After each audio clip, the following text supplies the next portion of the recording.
Baik, di sini saya Gede Bayokusuma akan memulai materi kali ini. Yang pertama yaitu etika utilitarianisme. Latar belakang. Utilitarianisme adalah suatu teori dari segi etika normatif yang menyatakan bahwa suatu tindakan yang patut adalah yang memaksimalkan penggunaan atau utility. Biasanya didefinisikan sebagai memaksimalkan kebahagiaan dan mengurangi penderitaan atau utilitarianisme. Berasal dari kata Latin utilis yang berguna, bermanfaat, berfaedah, dan menguntungkan. Istilah ini juga sering disebut sebagai teori kebahagiaan terbesar atau the greatest happiness theory.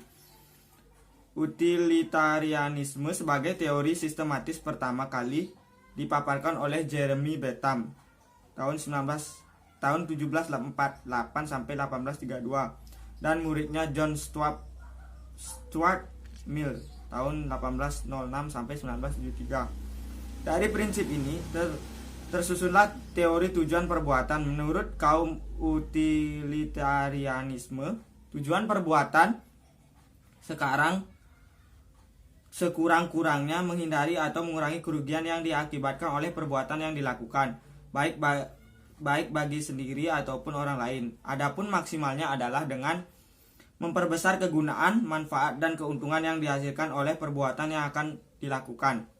Perbuatan harus diusahakan agar mendatangkan kebahagiaan daripada penderitaan, manfaat daripada kesia-siaan, keuntungan daripada kerugian bagi sebagian orang. Dengan demikian, perbuatan manusia baik secara etis dan membawa dampak sebaik-baiknya bagi diri sendiri dan orang lain. Menurut paham utilitarianisme, bisnis dalam etis adalah etis apabila kegiatan yang dilakukannya dapat memberikan manfaat yang sebesar-besarnya pada konsumen dan masyarakat. Jadi, kebijaksanaan atau tindakan bisnis yang baik adalah kebijakan yang menghasilkan berbagai hal yang baik, bukan sebaliknya malah memberikan kerugian.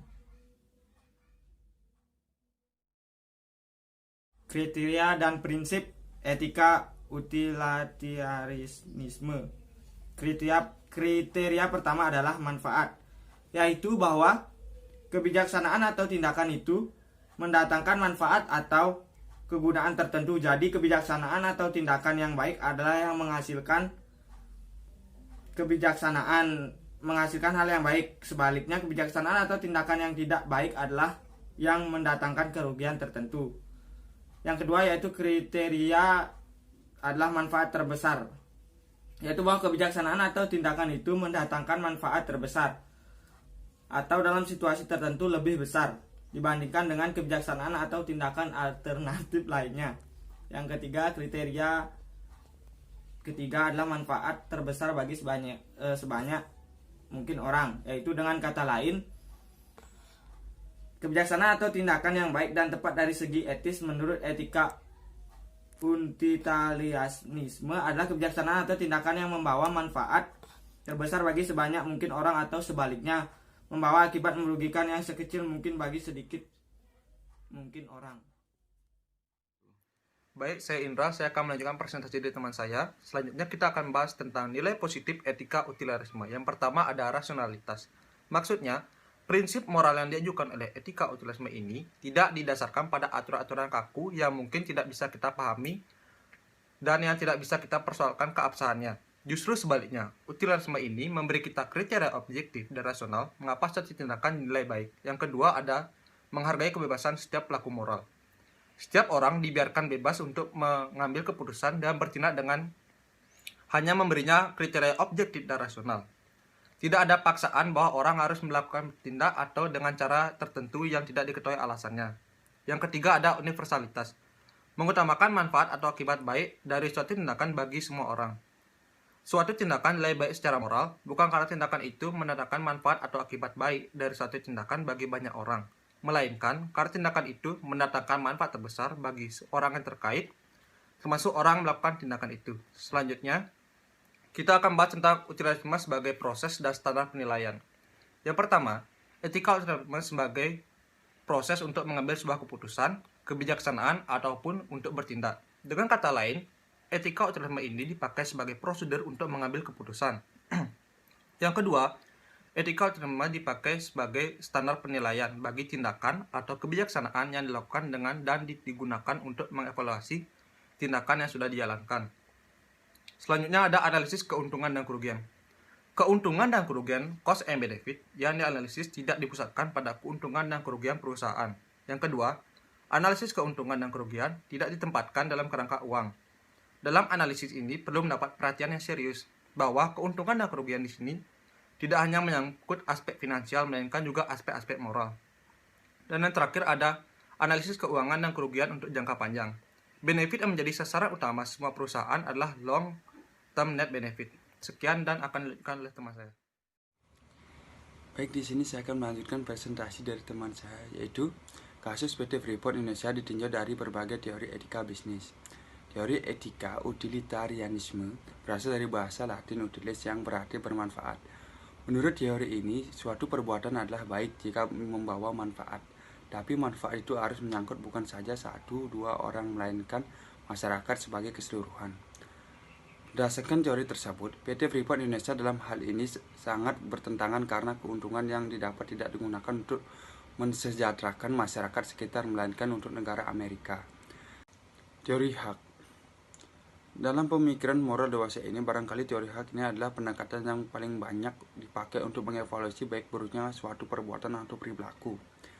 Teori hak merupakan suatu aspek dari teori deontologi karena berkaitan dengan kewajiban.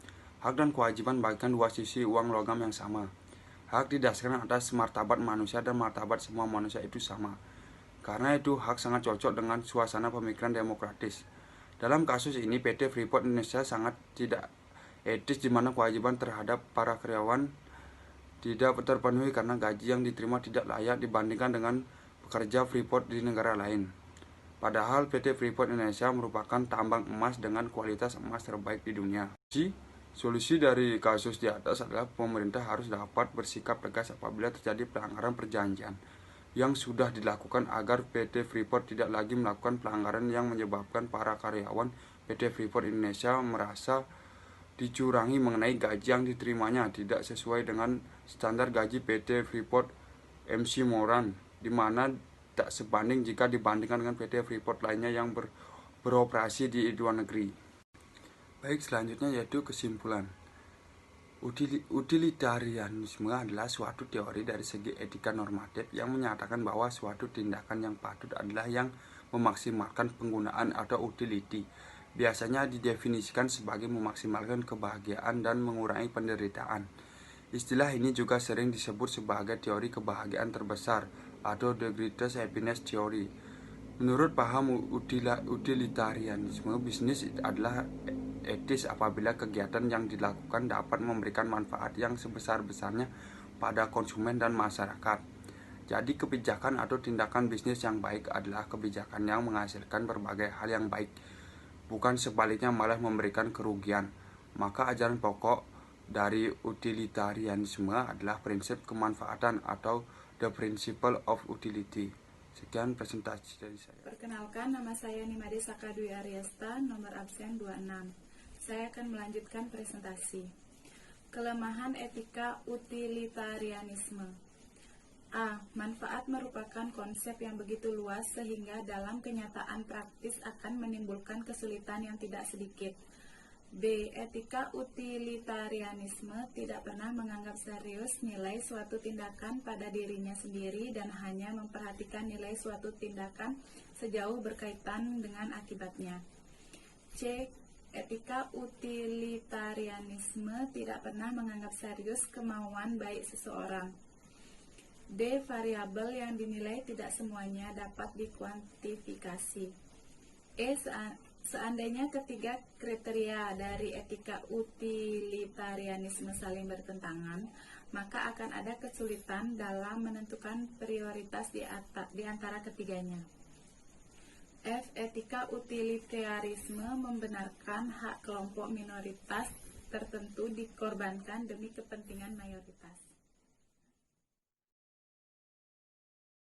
Pembahasan kasus. Kelompok kami mengambil dari PT Freeport Indonesia. Contoh kasus utilitarianisme dalam bisnis. PT Freeport Indonesia merupakan perusahaan afiliasi dari Freeport, McMoran, Cooper, dan Gold Inc. PT Freeport menambang, memproses, dan melakukan eksplorasi terhadap biji yang mengandung tembaga, emas, dan perak. Beroperasi di daerah dataran tinggi di Kabupaten Mimika, Provinsi Papua. Memasarkan konsentrat dan yang mengandung tembaga, emas, dan perak ke seluruh penjuru dunia. PT Freeport Indonesia merupakan jenis perusahaan multinasional, yaitu perusahaan internasional atau transnasional yang berkantor